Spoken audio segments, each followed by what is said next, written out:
Hello everyone and welcome back to another video. In today's video I'm going to show you how to get credits on OpenArt. So actually getting credits on OpenArt is pretty straightforward once you know where to look. So actually guys, first we'll need to buy credits and that's the fastest way. So all you need to do is to go into your profile here at the top right corner of the website and then just go with subscriptions, the second option. Okay, so here you will find subscription under my credits section. So here all you need to do is to go and click on add credits.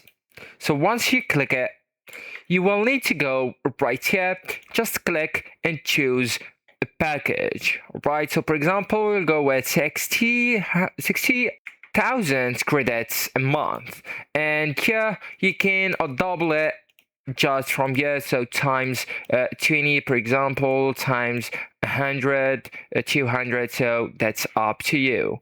And then just go with upgrade right here, and after that you will need to choose a plan, of course. Okay, so you will need to go with at least essential.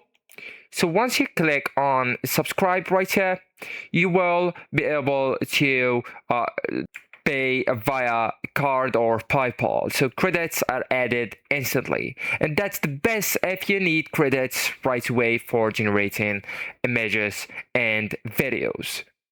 Also guys, you can get the daily free credits. So the OpenArt often gives free daily credits. Just log in each day to claim them. So some plans give more daily credits than the others. Also guys, as I told you, we'll need to subscribe to a plan. The monthly subscriptions usually include a fixed number of credits per month, sometimes faster generation speeds or premium models. So more cost effective if you use it regularly. So actually guys, that's it. This is the end of the video. Thank you so much for watching and goodbye.